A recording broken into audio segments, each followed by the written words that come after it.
അപ്പോൾ എല്ലാവർക്കും നമ്മുടെ മറ്റൊരു വീഡിയോയിലേക്ക് സ്വാഗതം. അപ്പോൾ ഇന്ന് തൊട്ട് മോൾക്ക് സ്കൂളിൽ പോകണം. ഓൾറെഡി അവൾ ലേറ്റാണ്. ജൂലൈ 19 സ്കൂൾ തുറന്നെങ്കിലും ലേറ്റായിട്ടാണ് വന്നത്. അപ്പോൾ സ്നാക്സൊക്കെ എടുത്ത് വെച്ചു. നാട്ടിൽ നിന്ന് കൊണ്ടുവന്നതാണേ.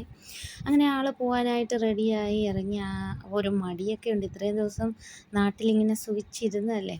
അപ്പോൾ അത് കഴിഞ്ഞ് ഞാൻ ബ്രേക്ക്ഫാസ്റ്റ് എടുത്തു. ഞാനൊരു ചപ്പാത്തിയാണ് കഴിച്ചത്. കാരണം എനിക്ക് ഇന്ന് തിങ്കളാഴ്ച വ്രതം ഉള്ളതുകൊണ്ട് ഞാൻ അരിയാഹാരം കഴിക്കുന്നില്ല. ചപ്പാത്തി എടുത്തു. അപ്പം സമയം 9 മണി കഴിഞ്ഞിട്ടുണ്ട്.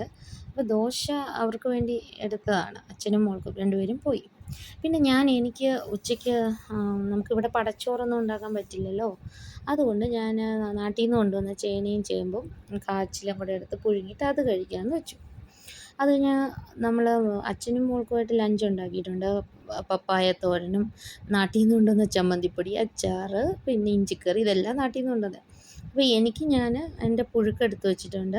ചേന ചേമ്പ് കാച്ചിൽ, അതിൻ്റെ കൂടെ ഇച്ചിരി ചമ്മന്തിപ്പൊടിയും ഇച്ചിരി ഉപ്പുമുളകും ഉണ്ടാക്കിയിട്ടുണ്ട്. അത് അങ്ങനെ എല്ലാം കൂടി കൂട്ടി കഴിച്ചു. അത്രയേ ഉള്ളൂ ഇന്നത്തെ വീഡിയോ.